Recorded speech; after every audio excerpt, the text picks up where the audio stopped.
Check one. Good afternoon. Well, hi everyone, and welcome to the 3 o'clock session, Candu, the Natural Choice. I'm Todd Smith. I'm the Vice President of Marketing and Business Development with Candu Energy, which is an AtkinsRéalis company. And over the next half an hour or so, we'll tell you a little bit more about Candu and a little bit more about AtkinsRéalis as well. And I'm Julianne Dendecker. I'm the Senior Vice President of Operations at Candu Energy, which, as Todd has already mentioned, is a division of the AtkinsRéalis Group. So without further ado, we're going to start our intro to Candu, the Natural Choice. Energy powers our lives. It starts our mornings, invigorates our days, and lights up our evenings, allowing us to do what we want to do and go where we want to go. And as we go further, faster, we need reliable, safe, and secure energy solutions. We need Candu nuclear energy to fuel our future. Canada has a proud story to tell, a story of innovation and ingenuity, of sound solutions to global challenges. During the past century, Canada's researchers and scientists developed and perfected the internationally renowned Candu reactor, our homegrown solution currently powering 60% of Ontario and 15% of Canada. Its use of domestically sourced natural uranium eliminates the cost of enrichment. Its unique heavy water design regulates a slow, safe reaction. And its exclusive capacity for active refueling maintains a steady output, enabling more than 75,000 jobs across Canada. And with 85% of parts, equipment, and service sourced domestically, Candu doesn't just energize our homes, but our communities and our economy. Investing in Candu builds a future of clean nuclear power for generations to come. While tomorrow's energy demands are made possible by refurbishment of existing plants and new builds, and patients around the world rely on Candu to provide the medical isotopes that sterilize surgical equipment and diagnose and treat deadly diseases. Backed by years of investment and innovation, our exemplary global reputation rests on a solid foundation. Abundant natural resources, robust regulatory practices, groundbreaking research and laboratories, a strong, knowledgeable supply chain, a skilled and dedicated workforce, and collaborative, committed partnerships.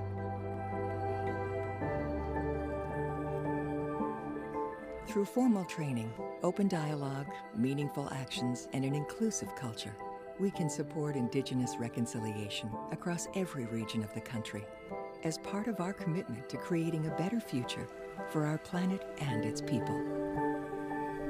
As the exclusive stewards of Canada-owned Candu technology, AtkinsRéalis is building on this legacy with confidence in its future. As the dominant clean energy solution, Candu is poised to scale up, bolstering our economy, protecting our environment, and reaching our net zero goals. Opportunity is at our doorstep. We have the advantage with investment, expertise, and partnerships. Imagine what we can do.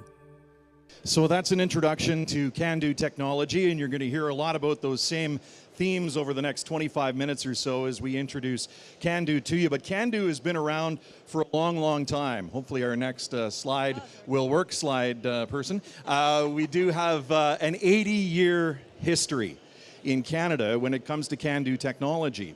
Started back in 1945. Actually, Canada was originally part of the Manhattan Project, and then Canada didn't want to have any part of building a nuclear weapon and decided that we were going to focus on energy security for Canada and developing medical isotopes.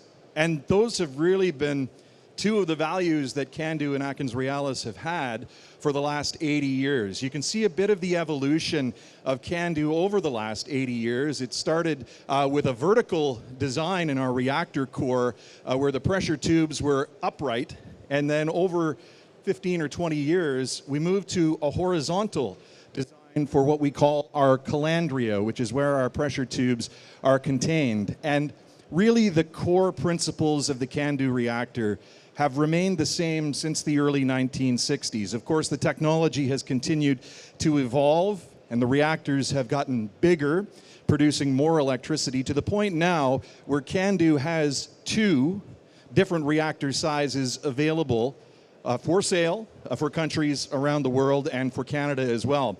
We have the enhanced Candu 6, where we have a reference plant in Qinshan, China, which has been operating since the late 1990s, early 2000s, and it's one of the top performing Candu plants in the world at about 750 megawatts output. And we also have the Candu Monarch, which is currently under development. That's a gigawatt size reactor as well, which is appealing to different countries around the world. But this is sort of the evolution and the history of Candu. Now, we'll talk a little bit about the fact that we don't just build Candus in Canada. The video that you saw was basically geared towards a Canadian audience. But we have Candus around the world on 4 different continents. We have Candus in China, as I mentioned, at Qinshan, in South Korea, where we have the Wolsong plants. There are 3 Candus operating there. We also have 2 plants operating in Romania right now. One is about to be refurbished, and we're going to be building 2 more plants in Romania at Cernavodă. So Cernavodă 3 and 4 are also going to be built soon. We also have a plant in Argentina, and there are plants in India and Pakistan as well. So we have a number of plants around the world. And over a period of time, between the 1990s and early 2000s, we were building a plant, a Candu plant, every year in succession. That's where we expect to get again. With things like the pledge from the World Nuclear Association and countries that signed on to triple their nuclear power output, we're expecting a lot more reactors over the next number of years, and Candu and Canada expect to play a big role in that. We're going to talk about the fact that the refurbishments have been going extremely well, and the last number of plants that we built have been on time, on budget. So if you're going to remember something from this presentation today, remember that: on time and on budget. We call this presentation the natural choice for a reason, and that's because it uses natural uranium, the only reactor in the world that uses natural uranium as its fuel. And to tell you more about that, Julianne, take it away. Yeah, so I mean, in terms of the Candu reactor technology, obviously it's a large reactor technology, and we compete on all of the normal measures: levelized cost of electricity, reliability, land footprint, and safety. But the Candu, and this is why we've said it's sort of the natural choice, the Candu offers so many different features that are unique to the Candu technology, that are really stand alone in terms of large reactor technology, starting with the natural uranium fuel. Unlike other light water reactor technologies, the Candus, because we use a heavy water design, are able to run on natural, unenriched uranium.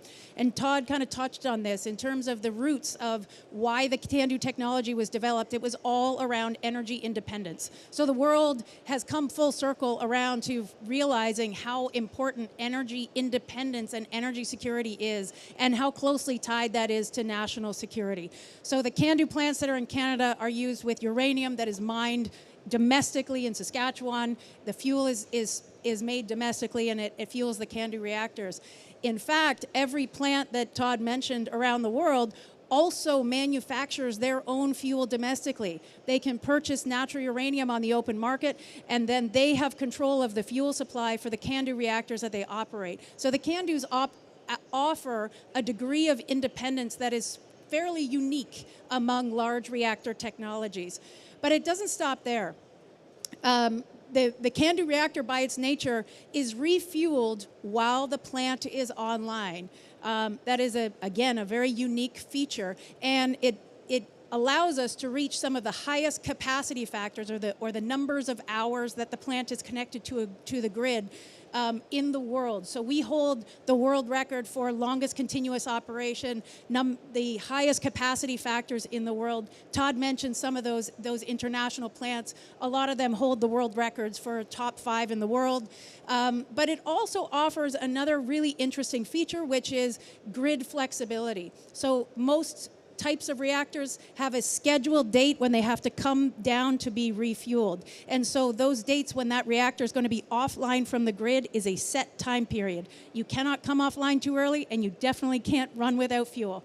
Whereas a Candu reactor, you can kind of decide when you want to have a maintenance outage, and if you have something going on in the jurisdiction, like a major drought that is hurting your hydro facilities, the Candu reactors, you can push that maintenance outage several months and allow the grid to recover so that you're bringing the Candu reactor down only when it is convenient for the grid.